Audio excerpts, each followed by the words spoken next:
2024 оноос эхлээд одоо өмчийн менежментийн асуудлаар бол гол анхаарлаа хандуулж ирсэн байгаа. За тэгээд бид нар бол өнгөрсөн хугацаанд бол нийтдээ нийслэлийн өмчийн 15 барилга байгууламжийг одоо нийслэлийн өмчөд эргүүлэн авсан байна. За мөн 2 одоо хуулийн этгээдэг одоо нийслэлийн өмчөд 100% одоо шилжүүл авсан одоо ийм байдалтай байна. Одоо цаашдаа бол бас хэд хэдэн одоо барилга байгууламж дээр одоо нийслэлийн өмчөд эргүүлэн авах асуудлаар бол одоо хилцэл хийгдээд ингээ явж байгаа. За хамгийн гол нь бол нийслэлийн өмчөөс одоо хууль бусаар эзэмшил ашиглалтанд шилжсэн тийм ээ.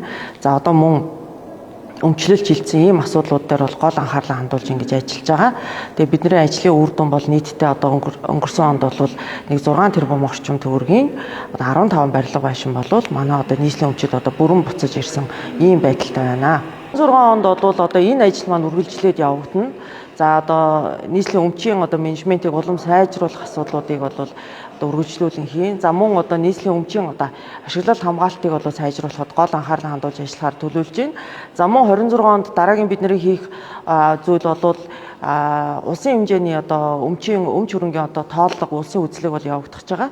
За үүний бэлтгэл ажлыг хангах хүрээнд бол за одоо 26 оны 2 сараас эхлээд хэсэгчсэн байдлаар нийслэлийн харьяа бүх одоо байгууллагууд дээрээ одоо хяналт шалгалтыг хэрэгжүүлнэ. За энэ ажлын хүрээнд бол бид нар юу хийх чинь гэхээр одоо байгаа хөрөнгийн одоо тооллогуудыг одоо хийхээс гадна за мөн одоо нийслэлийн өмчөд бүртгэлгүй байгаа эд хөрөнгүүдийг илрүүлэх за мөн үнийг одоо дахин бүртгэж авах энэ асуудлуудыг бол зохион байгуулахаар одоо бэлтгэл ажлаа хангаад байж байна.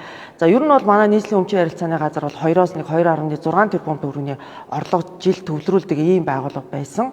За бид нар бол 2024 онд бол өмчийн менежментийг сайжруулах ажлын хүрээнд бол одоо тодорхой одоо үр дүн гараад 2024 онд 7.4 тэрбум төгрөгийн нийслэлийн орлогот төвлөрүүлсэн байна. За 2025 онд бол мөн 18.2 тэрбум төгрөгийг нийслэлийн орлогот одоо төвлөрүүлсэн ийм байдалтай байна. Тэгэхээр бид нар бол энэ 26 онд бол энэ орлого төвлөрүүлэлтийн асуудлаа бол мөн энэ хിവэр үргэлжлүүлнэ. За мөн одоо урд онуудын одоо үр төлбөрүүдийг ч гэсэн одоо барагдуулах ажлуудыг бол хийхээр ингээд төлөвлөө явж байгаа. Нийслэлийн өмч өвчлөлийг бол 25 онд хийж хэрэгжүүлсэн.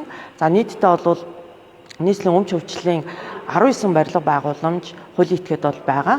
За үүнээс бол 2 хуулийн этгээдийг бол нийслэлийн өмч өвчлөлийн жагсаалтаас бол хасагдсан. 6 одоо барилга байгууламжийг бол нийслэлийн өмч өвчлөөс бол хасагдсан байгаа.